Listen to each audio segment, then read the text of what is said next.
నమస్కారం వార్తల్లోకి స్వాగతం. ముందుగా ముఖ్యాంశాలు. రెవెన్యూ అటవీ శాఖ అధికారులు అవినీతి అక్రమాలకు పాల్పడి రైతులపై తప్పుడు కేసులు బనాయించి వేధింపులకు గురి చేస్తున్నారు ఆరోపించిన రైతు సంఘం నాయకులు. మాచర్ల మాజీ ఎమ్మెల్యే పిన్నెల్లి రామకృష్ణారెడ్డి అరెస్టు వెనుక కక్ష సాధింపు చర్యలు లేవు. అరాచక శక్తుల పట్ల ప్రభుత్వం చిత్తశుద్ధితో చట్ట ప్రకారం చర్యలు తీసుకుంటోంది పేర్కొన్న తెలుగుదేశం పార్టీ రాష్ట్ర అధికార ప్రతినిధి వెంకటిల సురేంద్ర కుమార్. గత ప్రభుత్వంలో నిలిపివేసిన ప్రభుత్వ పాఠశాలలో పనిచేసే స్కూల్ ఆయమ్మలకు పెండింగ్ లో ఉన్న 6 నెలల జీతాలు ఇప్పించి ఉద్యోగ భద్రత కల్పించాలి డిమాండ్ చేసిన ఏఐటీయూసీ జిల్లా ప్రధాన కార్యదర్శి కోదండయ్య మరియు ఏఐటీయూసీ గౌరవాధ్యక్షుడు నాగరాజు. వార్తల్లోని వివరాలు. రెవెన్యూ అటవీ శాఖ అధికారులు అవినీతి అక్రమాలకు పాల్పడి రైతులపై తప్పుడు కేసులు బనాయించి వేధింపులకు గురి చేస్తున్నారని రైతు సంఘం నాయకులు ఆరోపించారు. గడిచిన 5 సంవత్సరాలుగా రెవెన్యూ శాఖ అధికారులు అవినీతి ఊబిలో కూరుకుపోయారని రైతు సంఘం నాయకులు తెలిపారు. శుక్రవారం ఉదయం రైతు సంఘం నాయకులు పద్మనాభనాయుడు, నాగరాజన్ తదితరులు చిత్తూరు ప్రెస్ క్లబ్లో మీడియా ప్రతినిధులతో మాట్లాడారు. ఏనుగుల దాడులతో రైతులు తీవ్రంగా నష్టపోతున్నప్పటికీ అధికారులు కనీసం స్పందించడం లేదని వారు ఆరోపించారు. అవినీతి ఆరోపణలు ఎదుర్కొంటున్న అధికారులపై చర్యలు తీసుకోవాలని కోరారు. ముఖ్యంగా ఈ అటవీ అధికారులు గత 5 సంవత్సరాల్లో విపరీతమైన దోపిడీ గవర్నమెంట్ డబ్బులు దోసేస్తున్నారు. ఎన్ని రకాలుగా అంటే అడవుల్లో భూములు 100ల కొద్ది ఎకరాలు అమ్మేస్తున్నారు. తర్వాత స్ట్రెంచెస్ అంటే గాళ్ళు తీసి దాని బిల్లులు తీయకుండానే బిల్లులు చాలా కొన్ని లక్షల కోట్ల వరకు తీసేస్తున్నారు. మూడోది చెట్లు నాటినట్లుగా రికార్డ్ చేసి ఆ డబ్బులు తినేస్తున్నారు. ముఖ్యంగా ఏమంటే చైతన్య కుమార్ రెడ్డి, బాలకృష్ణారెడ్డి అని ఇద్దరు. Balakrishna Reddy ranger incharge, Punganur జిల్లాకంతా incharge, అన్నిటికీ మదనపల్లి, పుంగూరు, చిత్తూరు అన్నిటికీ ఒకటే. ఇది సీనియర్లు పెట్టి జూనియర్ని వేసుకున్నారు. చైతన్య కుమార్ రెడ్డి అయితే డైరెక్ట్గా ఇన్వాల్వ్ అవుతాడు, ఒక పార్టీ తరఫున ఇన్వాల్వ్ అవుతాడు. అట్లా ఈ అవకతవకలన్నీ బయటికి తీసి మన కలెక్టర్ గారికి, అదేవిధంగా రెవెన్యూ మినిస్టర్ గారికి కూడా సమర్పిస్తూ ఉంటాము. వాళ్ళంతా ఎంక్వైరీ చేసి వాళ్ళని సస్పెండ్ చేయాలనేది ఒక కారణం. తర్వాత నర్సరీల్లో ఒకే చెట్టు లేదు చూడండి మీరు. నర్సరీల్లో కొన్ని లక్షల కోట్లు తినేసినారు. నర్సరీల్లో చెట్లు పెంచినట్టు, అవి ఇచ్చినట్టు, దాన్నంతా ఇదంతా కూడా రికార్డు వాళ్ళు బయట పెట్టాలి, మనకు ప్రెస్కు ఇవ్వాలి. మనకు మెయిన్ అది సింపుల్గా 5 పాయింట్లు. వాళ్ళు రెవెన్యూ వాళ్ళు అటవీ భూములు అమ్ముకున్నారు. అటవీ ఫలసాయాన్ని కూడా ఇప్పుడు వాళ్ళు అమ్ముకుంటూ ఉంటారు. ఎవరు? రెవెన్యూ అధికారులు కలుసుకొని కొంతమంది ప్రైవేట్ వ్యక్తులతో అటవీ ఫలసాయాన్ని అమ్ముతూ ఉంటారు. ఇప్పుడు మేము అబ్జెక్షన్ చేసినాం, మొన్న నిలిపినాం. మేము మొన్న మామిడికాయలు, కుక్కుడికాయలు ఇవన్నీ కూడా మేము రైతు సంఘం తరఫున స్టార్ట్ చేస్తున్నాము. ఇప్పుడు ప్రజెంట్గా కూడా మీరు అడిగితే కూడా డిఎఫ్ఓని నిలుపున్నామని చెప్తాడు. ప్రజెంట్గా ఇన్ని రోజులు ఈ 5 ఏళ్ళు వదిలేసినారు, పూర్తిగా వదిలేసినారు. అది అటవీ శాఖకు సంబంధించి మా సబ్జెక్టు. వాళ్ళ మీద కలెక్టర్ గారు, అటవీ శాఖ మంత్రి గారు చర్య తీసుకొని వాళ్ళని సస్పెండ్ చేసి వాళ్ళపైన ఎంక్వైరీ చేయాలనేది మా డిమాండ్. మాచర్ల మాజీ ఎమ్మెల్యే పిన్నెల్లి రామకృష్ణారెడ్డి అరెస్టు వెనుక కక్ష సాధింపు చర్యలు లేవని తెలుగుదేశం పార్టీ రాష్ట్ర అధికార ప్రతినిధి వెంకటిల సురేంద్ర కుమార్ తెలిపారు. శుక్రవారం సాయంత్రం చిత్తూరులోని జిల్లా తెలుగుదేశం పార్టీ కార్యాలయంలో వెంకటిల సురేంద్ర కుమార్ మీడియా ప్రతినిధులతో మాట్లాడారు. అరాచక శక్తుల పట్ల ప్రభుత్వం చిత్తశుద్ధితో చట్ట ప్రకారం చర్యలు తీసుకుంటుందని ఆయన తెలిపారు. ఈ మీడియా సమావేశంలో టీడీపీ పార్టీ కార్యాలయ కార్యదర్శి మోహన్ రాజ్ తదితరులు పాల్గొన్నారు. ముందస్తు బెయిల్ డిస్మిస్ చేయడంతో తప్పని పరిస్థితుల్లో పోలీసులు అరెస్ట్ చేయడం జరిగింది. మరి గౌరవ కోర్టు కూడా ప్రాథమిక సాక్ష్యాధారంతో అతను రిమాండ్ కూడా చేశారు. మరి అక్కడ పల్నాడులో అయితే ఏకపక్షంగా వ్యవహరించారు.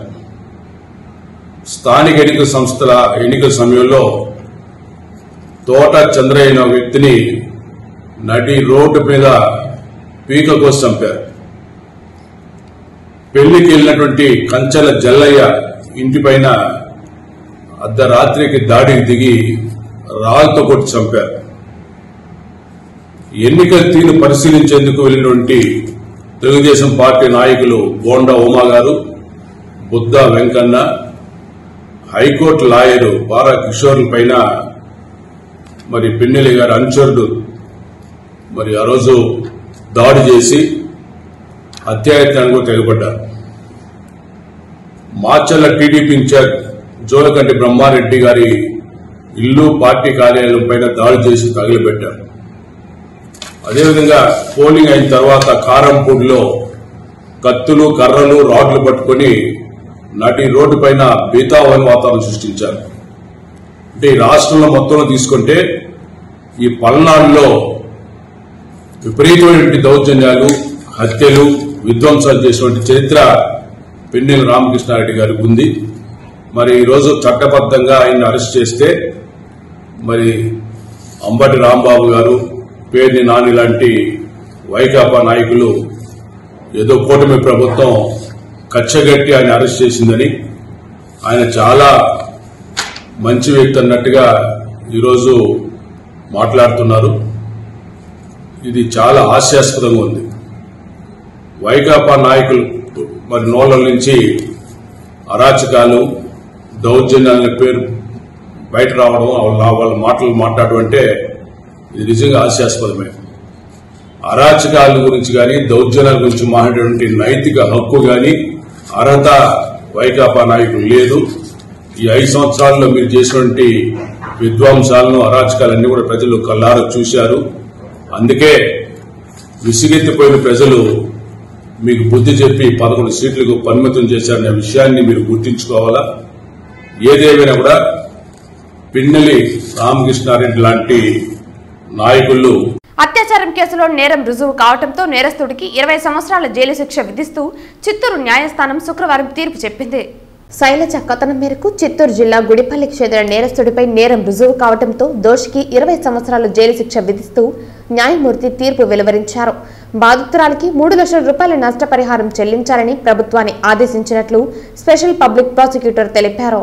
ముద్దాయిన సి దేవరాజు, సన్నాఫ్ చిన్న తిమ్మప్ప, సాల్చింతనపల్లి విలేజ్, గుడిపల్లి మండల్, చిత్తూరు డిస్టిక్ట్. అతనికి ఇవాళ జీవిత ఖైదును పోక్సో జడ్జి గారైన శాంతి గారు విధించారు.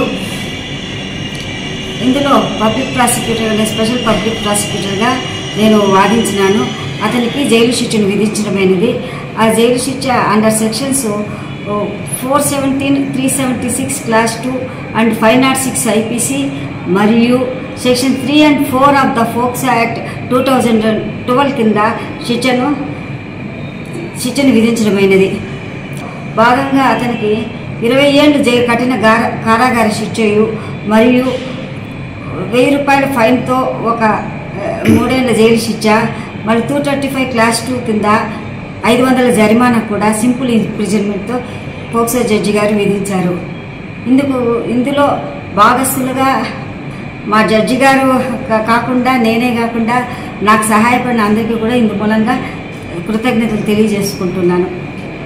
రెండవది మరలా ఏమంటే, ఇందులో ఆ బాధితురాలైన అమ్మాయికి మా జడ్జి గారు 3 లక్షల రూపాయలు ఆమెకి విక్టిమ్ కాంపన్సేషన్గా ఇవ్వమని చెప్పి ప్రభుత్వానికి కూడా ఆదేశాలు జారీ చేసినారు.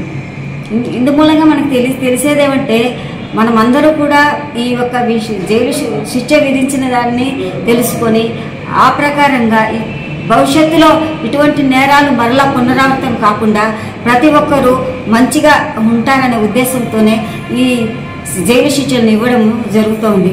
దీని ప్రకారంగా ప్రతి ఒక్కరూ కూడా మంచిగా ఉండాలని కోరుకుంటున్నాను.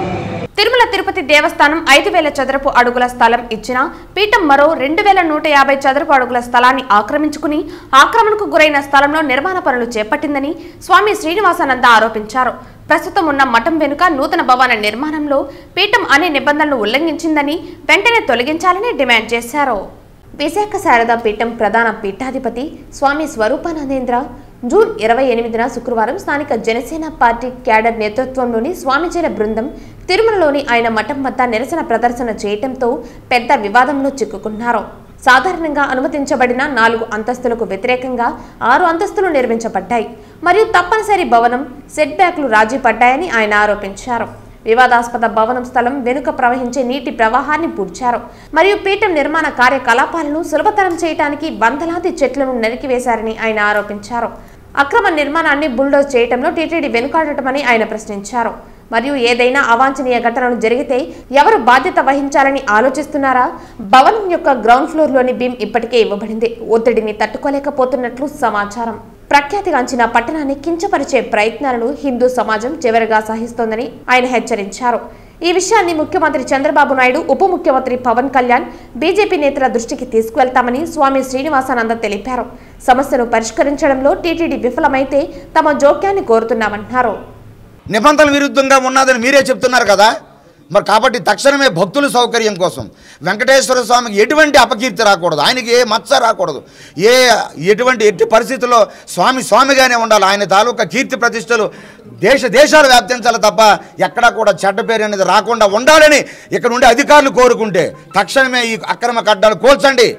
మీరు కోల్చకపోతే హిందూ సమాజం యావత్తు కూడా మేము అనేక రకాలుగా ఇక్కడ వెంకటేశ్వర స్వామి కోసం, మా దైవం కోసం, మా స్వామి కోసం మేము ఏ త్యాగానికైనా సిద్ధంగా ఉన్నామని మేము మరీ తెలియజేసుకుంటూ తక్షణమే వెంకటేశ్వర స్వామి డిపార్ట్మెంట్ ఏదైతే ఉన్నారో ఇక్కడికి రావాలి. ఇక్కడ మేము ఉంటున్నాం, మాకు సమాధానం చెప్పాలి. ఈవో గారు ఫోన్ లిఫ్ట్ చేయడం లేదు, వెంకటేశ్వర స్వామి అక్కడ ఉండేటువంటి స్టాఫ్ కూడా స్పందించడం లేదు. ఎందుకు మీరు స్పందించడం లేదు? భక్తులు సౌకర్యం కోసం మేము ఎన్ని ఫోన్లు చేసినా మాట్లాడడం లేదు, వస్తామంటున్నారు, తప్పించుకుంటున్నారు. ఇది చాలా అపచారం, ఇది విరుద్ధం కూడా. తక్షణమే స్వామికి న్యాయం జరగాలని మేము కోరుతున్నాం. మరి ఎందుకు ఏం చేస్తున్నారు మీరు?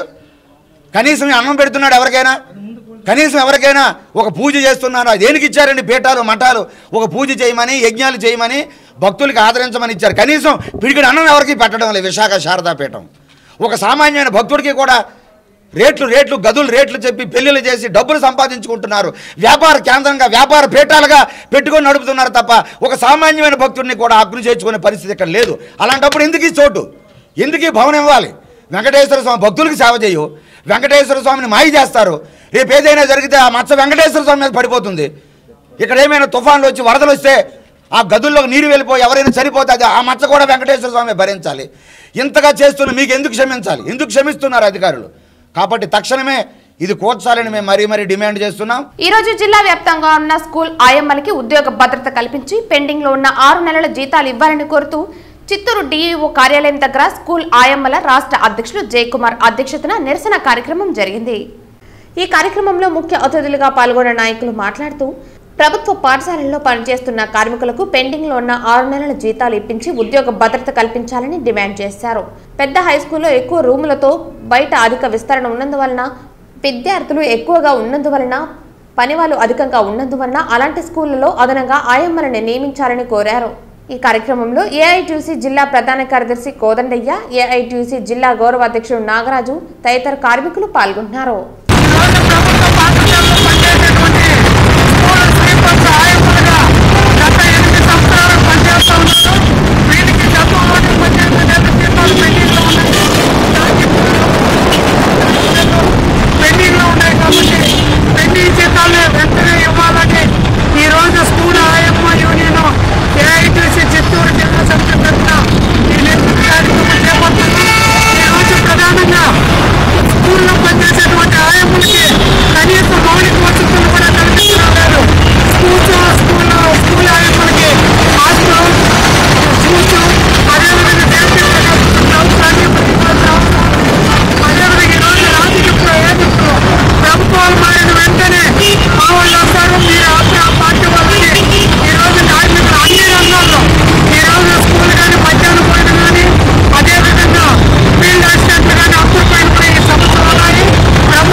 పలమనేరులో అమర్నాథ్ రెడ్డి ఎమ్మెల్యేగా గెలిచి ఆయన పార్టీ కార్యాలయంలో మొట్టమొదటి విలేకరుల సమావేశం ఏర్పాటు చేశారు.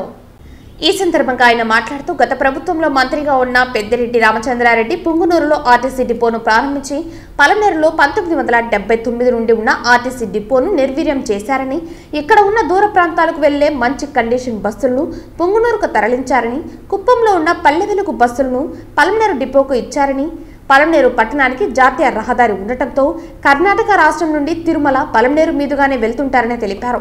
పలమనేరు నియోజకవర్గంలో చాలా మంది కర్ణాటక రాష్ట్రంలో ఉద్యోగాలు చేస్తున్నారని, పలమనేరు డిపో నుండి బెంగళూరు, తిరుపతి ఎక్స్ప్రెస్ బస్సు సర్వీసులు ఉండేదని, పెద్దిరెడ్డి రామచంద్రారెడ్డి ఆ బస్సులను పుంగునూరుకు తరలించడంతో పలమనేరు ఆర్టీసీ డిపో నిర్వీర్యం అయిందని తెలిపారు. ముఖ్యమంత్రి చంద్రబాబు నాయుడుతో మాట్లాడి మరలా పలమనేరు ఆర్టీసీ డిపోను పూర్వ వైభవం తీసుకువస్తామని తెలిపారు. నమస్కారం. చాలా రోజుల తర్వాత మొత్తం టోటల్ ప్రెస్, ముఖ్యంగా సీనియర్ పాత్రికేయులతో కూడా కలిసి ఈరోజు ప్రెస్ మీట్ పెట్టడం చాలా సంతోషంగా ఉంది. ఓ 2-3 విషయాలు ఈ సందర్భంగా పలమనేరు నియోజకవర్గ ప్రజలకు తెలపాల్సినటువంటి అవసరం ఉందని చెప్పి ఈరోజు మిమ్మల్ని అందరినీ కూడా పిలవడం జరిగింది.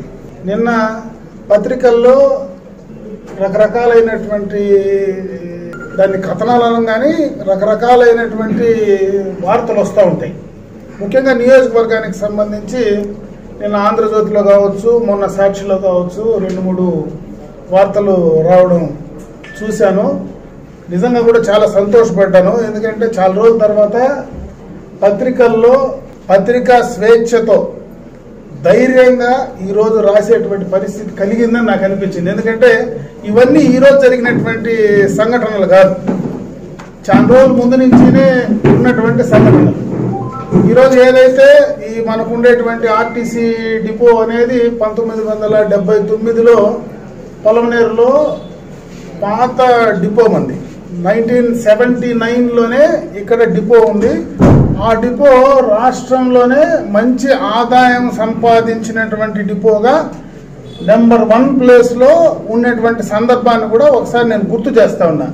అయితే దురదృష్టం, గత 5 సంవత్సరాలకు 2021లో ఈ డిపోలో ఉన్నటువంటి బస్సులన్నీ కూడా పక్కన పుంగనూరు డిపోకి తీసుకెళ్లడం, కుప్పంలో ఉండేటువంటి బస్సుల్ని పలమనేరు డిపోకి తరలించడం. అది ఎందుకు చేశారో నాకు తెలియదు.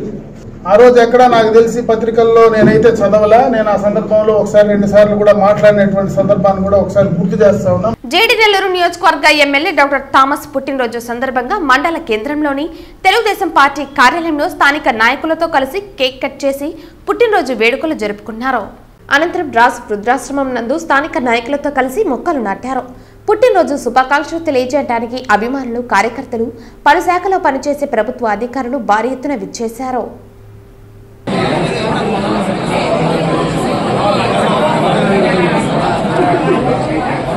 తిరుచానూరు శ్రీ పద్మావతి అమ్మవారిని చంద్రగిరి ఎమ్మెల్యే పులివర్తి నాని కుటుంబ సమేతంగా దర్శించుకున్నారు. ఎమ్మెల్యే పులివర్తి నాని ఆయన కుటుంబ సభ్యులు శ్రీ పద్మావతి అమ్మవారిని దర్శించుకున్నారు. ఆలయ సిబ్బంది ఎమ్మెల్యేకి ప్రత్యేక ఆహ్వానం పలికారు. శ్రీ పద్మావతి అమ్మవారిని దర్శించుకుని మొక్కులు తీర్చుకున్నారు. ఆశీర్వాద మండపం వద్ద వేద పండితులు ఎమ్మెల్యే కుటుంబ సభ్యులను ఆశీర్వదించారు. తిరుచానూరులో గల జిల్లా పరిషత్ ఉన్నత పాఠశాలలో పదవీ విరమణ కార్యక్రమం శుక్రవారం ఘనంగా నిర్వహించారు. ఉపాధ్యాయులు పెద్ద ఎత్తున పాల్గొని పదవీ విరమణ చేసేవారికి శుభాకాంక్షలు తెలిపారు. తిరుచానూరులో గల జిల్లా పరిషత్ ఉన్నత పాఠశాల ప్లస్లో ఆంగ్ల ఉపాధ్యాయురాలు భారతి, ఉపాధ్యాయురాలి భర్త AP SPDCL CJM Hanumanth Prasad పదవీ విరమణ కార్యక్రమం ఘనంగా నిర్వహించారు. ఈ కార్యక్రమంలో భాగంగా పదవీ విరమణ చేపడుతున్న వారిని దుశ్శాలువాలతో ఘనంగా సత్కరించి ప్రశంసా పత్రాన్ని, పుష్పగుచ్చాన్ని అందజేసి ఘనంగా సత్కరించారు. ఈ కార్యక్రమానికి ముఖ్య అతిథిగా డీఈఓ డాక్టర్ శేఖర్ పాల్గొన్నారు. పదవీ విరమణ పొందిన వారికి శుభాకాంక్షలు తెలియజేశారు. ఈ సందర్భంగా డీఈఓ మాట్లాడుతూ పదవీ విరమణ పొందే వారందరూ ఇంతటితో నా బాధ్యత ముగిసిందని అనుకోకుండా కళావేదికను నిర్మించడానికి 3 లక్షల రూపాయలు బహుమానంగా ఇవ్వడం చాలా సంతోషకరంగా ఉందని అన్నారు. పదవీ విరమణ చేపట్టిన వారికి కలియుగ ప్రత్యక్ష దైవం శ్రీ వెంకటేశ్వర స్వామి ఆశీర్వాదం ఎల్లవేళలా ఉండాలని కోరుకున్నామన్నారు. పదవీ విరమణ పొందిన వారు తమ దైనందిన జీవితాన్ని ప్రశాంతంగా గడపాలని కోరుకున్నట్లు ఆకాంక్షించారు. అంతకుముందు డీఈఓ శేఖర్ను పాఠశాల ఉపాధ్యాయులు ఘనంగా సత్కరించి జ్ఞాపికను అందజేశారు. ఈ కార్యక్రమంలో పాఠశాల ప్రధాన ఉపాధ్యాయులు మురళి, ఏపీటీఎఫ్ తిరుపతి జిల్లా గౌరవ సభ్యులు వెంకటముని, ఉపాధ్యాయురాలు పీఈటీ ఫలని, జీవశాస్త్రం లీలాప్రసాద్, గణితం ప్రశాంతి, సామాజిక శాస్త్రం కృష్ణవేణి, తెలుగు తేజవతి, హిందీ సంపూర్ణమ్మ, ఆంగ్లం మీనాకుమారి, ఫిజికల్ సైన్స్ భవానీ, తెలుగు హిమాచలం పాఠశాల సిబ్బంది తదితరులు పాల్గొన్నారు.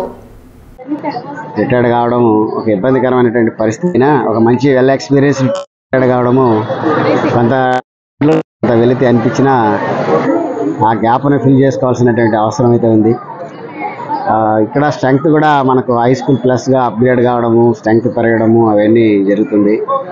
మంచి టీచరు, ఇంగ్లీష్ టీచర్గా పిల్లలతోటి టీచర్స్ తోటి బాగా కోఆర్డినేట్ చేసుకొని సక్సెస్ఫుల్గా అతను సర్వీస్ చేసి ఈరోజు రిటైర్డ్ కావడము, మేడం గారికి శుభాకాంక్షలు తెలియజేసుకోవడం కోసం రావడం జరిగింది. బాగా క్లోజ్గా పర్సూ చేసి మానిటర్ చేసి ఇవాళ సక్సెస్ఫుల్గా ఈ స్టేజీ పూర్తి పైగా ఉండేటట్టు చేశారు. వాళ్ళందరికీ మా ధన్యవాదాలు.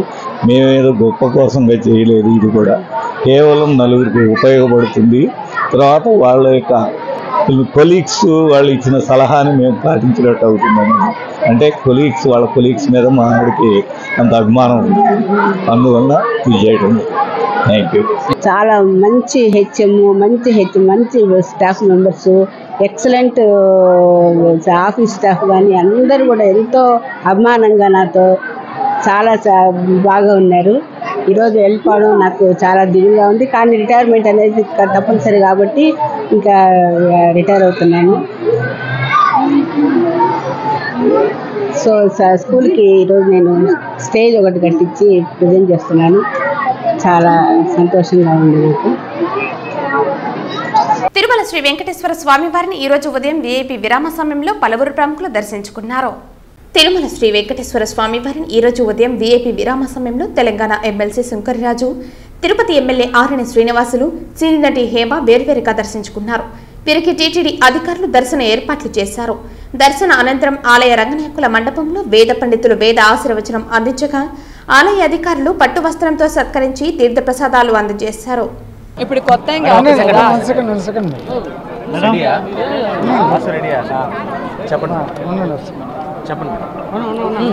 దర్శనం చాలా బాగా జరిగిందండి. హ్యాపీ. చాలాసేపు గుళ్ళో కూర్చుని వచ్చాను. చిన్నప్పటి నుంచి వస్తున్నాను ఇక్కడికి. ఇది నా పుట్టిల్లని మీకు అందరికీ తెలుసు కదా.